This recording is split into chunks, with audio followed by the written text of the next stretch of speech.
ಉಳ್ಳಾಲ ಶಾರದೋತ್ಸವ ಮೆರವಣಿಗೆಯ ಸಂದರ್ಭ ನಡೆದ ಘಟನೆಯಲ್ಲಿ ಪೊಲೀಸರದ್ದು ಯಾವುದೇ ತಪ್ಪಿಲ್ಲ.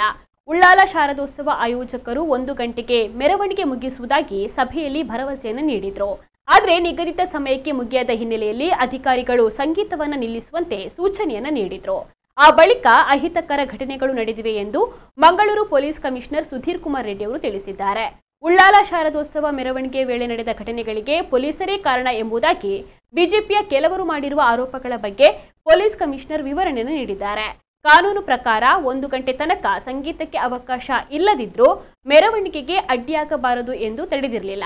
1 ಗಂಟೆಯ ಬಳಿಕವೂ ಮೆರವಣಿಗೆಗೆ ಅವಕಾಶ ಬೇಕೆಂದು ಮುಂಚಿತವಾಗಿ ಮನವಿ ಮಾಡ್ತಾ ಇದ್ರೆ ಅವಕಾಶವನ್ನ ಕೊಡ್ತಾ ಇದ್ದೆವು.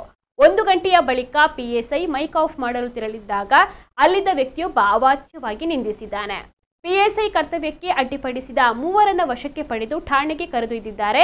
ಅವಾಚ್ಯವಾಗಿ ನಿಂದಿಸಿದ ವ್ಯಕ್ತಿಯನ್ನ ರಕ್ಷಿಸುವ ಉದ್ದೇಶದಿಂದ ಬಳಿಕ ಶಾರದಾ ಮೂರ್ತಿಯನ್ನ ರಸ್ತೆಯಲ್ಲಿ ಬಿಟ್ಟು ಠಾಣೆಗೆ ಬಂದು ಜಮಾಯಿಸಿದ್ದಾರೆ. ಆ ಮೂಲಕ ದೇವರಿಗೆ ಕೂಡ ಅವಮಾನವನ್ನ ಮಾಡಿದ್ದಾರೆ. ಡಿಸಿಪಿ ಅವರು ಭೇಟಿ ನೀಡಿ ಮಾತುಕತೆ ನಡೆಸಿ ಇಬ್ಬರನ್ನ ಬಿಟ್ಟು ಕಳುಹಿಸುವ ನಿರ್ಧಾರವನ್ನ ಕೈಗೊಂಡಿದ್ದಾರೆ. ಬಳಿಕ ಮೆರವಣಿಗೆ ಶಾಂತಿಯುತವಾಗಿ ನಡೆದಿದೆ ಎಂದು ಕಮಿಷನರ್ ಅವರು ಹೇಳಿದ್ದಾರೆ.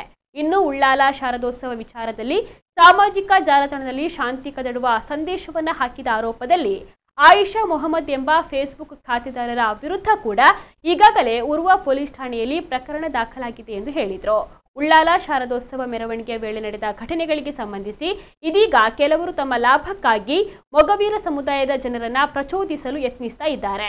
ಮೊಗವೀರ ಸಮಾಜದವರು ಮುಗ್ಧರಾಗಿದ್ದು ನಿಜವಾಗಿಯೂ ಸಮುದಾಯಕ್ಕೆ ಸಹಾಯ ಮಾಡಬೇಕು ಅಂತ ಇದ್ರೆ ಶಿಕ್ಷಣ, ಉದ್ಯೋಗ ಅಥವಾ ಸಾಮಾಜಿಕ ಅಭಿವೃದ್ಧಿಯ ಮೂಲಕ ಅವರನ್ನ ಮೇಲಕ್ಕೆ ತರಲಿ ಎಂದು ಸಲಹೆಯನ್ನು ನೀಡಿದರು.